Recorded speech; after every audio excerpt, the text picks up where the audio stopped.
Если мы хотим рассмотреть один аспект наказания за вероотступничество, когда человек в исламском государстве совершает вероотступничество, оставляет религию, то пусть Аллах будет свидетелем того, что я говорю, что наказанием за вероотступничество является смерть. Любой, кто говорит вам, что вы не являетесь членом организации или что-то в этом роде, лжет вам.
Сегодня мы попробуем углубиться в очевидный культ ислама. Я знаю, что то, что я говорю, что это очевидно, не означает, что это автоматически становится правдой. Поэтому вот что мы с вами сделаем. Мы собираемся обсудить все по пунктам. Сейчас мы дадим время поговорить честным мусульманам. Я хочу, чтобы вы осознали, что вы сейчас увидите.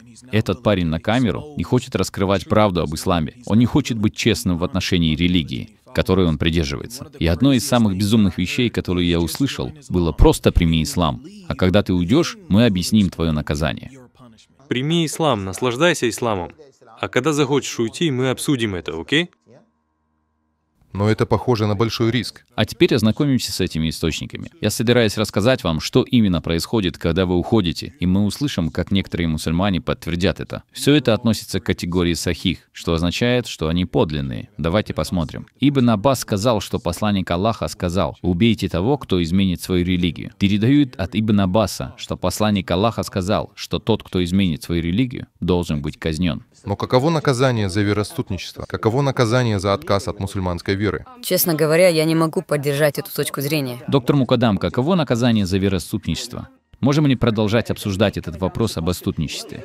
Дайте нам краткий ответ о том, какое наказание предусмотрено за вероотступничество в вашей стране. Если это исламская страна, то законы шариата предельно ясны. За вероотступничество предусмотрена смертная казнь. Спасибо, это то, что я хотел услышать. Это часть религии, и для этого есть причина. Да, есть причина, по которой существует смертная казнь. Из-за таких людей, как вы, маленьких слабаков, которые оставляют свою религию и сеют коррупцию в стране, распространяя ее. По исламским законам к вам будет применена смертная казнь. Мы без сомнения гордимся этим. И знаете что? Мы будем наблюдать за вами. Мы считаем, что наказанием за вероотступничество в правильном исламском государстве является смерть. Я считаю, что это правильно. То есть, Позвольте мне закончить, позвольте мне ответить. Я считаю, что это правильное наказание. вы верите, что меня должны убить сегодня? Я ответил вам, сэр. Да или нет? Я ответил вам. Должны применяться законы шариата, включая смертную казнь, не только для вероотступников, но и для богохульников. Если мусульманин становится не мусульманином, то в исламском правовом государстве такое наказание применяется только в том случае, если мусульманин становится муртадом, а затем распространяет свою новую веру и обманывает людей. Если мы хотим рассмотреть один аспект наказания за вероотступничество, когда человек в исламском государстве совершает вероотступничество, оставляет религию, то пусть Аллах будет свидетелем того, что я говорю, что наказанием за вероотступничество является смерть.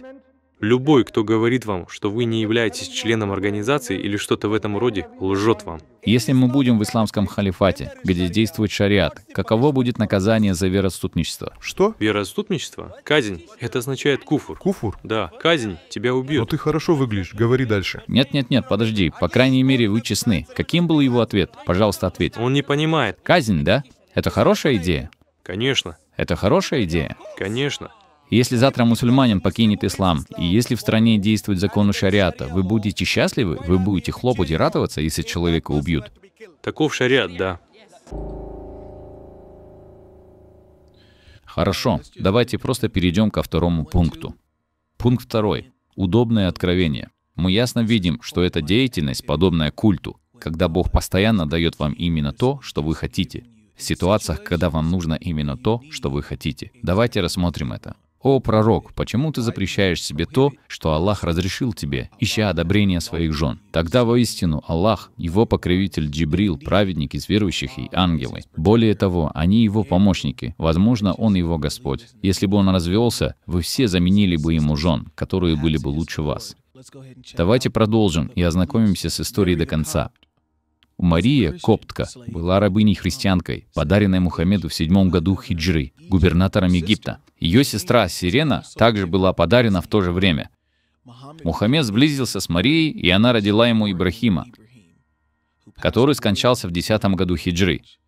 Близость произошла в доме и в постели его жены Хафса, дочери Умара, которая в тот момент отсутствовала. И в тот день, когда была очередь либо ее, либо Айши. Когда Хафса узнала об этом и допросила его, он предложил ей клятву, что больше не прикоснется к Марии, если она сохранит это в тайне, и пообещал, что Умар и Абу Бакр станут его преемниками. Хафса, однако, рассказала Айше об этом событии, и в течение целого месяца Мухаммед не общался ни с одной из своих жен, живя только с Марией. В тот период было дано это откровение. Итак, здесь мы можем ясно видеть, что Мухаммеда застукали за связью с другой женщиной. У его жен возникли проблемы с этим.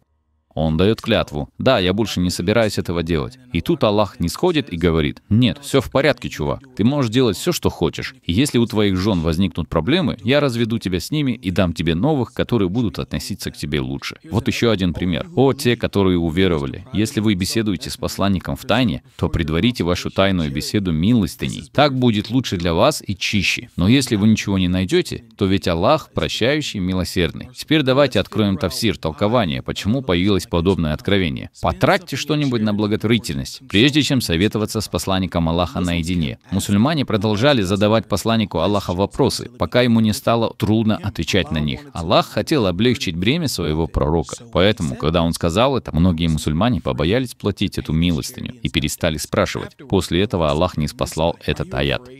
Боитесь ли вы раздавать милостыню перед личной консультацией? Если вы этого не сделаете, и Аллах простит вас, то совершите намаз и выплатите зякат. Таким образом, Аллах облегчил им жизнь и стал снисходительным к ним. Здесь говорится: следовательно, Аллах отменил обязанность раздавать милостыню. И причина, по которой мусульманам стало трудно делать это, многие мусульмане боялись выплачивать эту милостыню, перестали задавать Мухаммеду вопросы. Итак, здесь мы видим еще одно удобное откровение, в котором люди задают Мухаммеду множество вопросов. И вместо того, чтобы ему просто сказать: «Эй, ребята, вам нужно немного успокоиться», он возлагает это на Бога. Знаете, что Бог говорит вам, чтобы вы успокоились, и Он хочет сказать вам, чтобы вы давали милостыню. Так что прежде чем говорить со мной, убедитесь, что вы даете милостыню. Это действительно облегчило нагрузку на Мухаммеда. Но потом, в конце концов, это стало проблемой.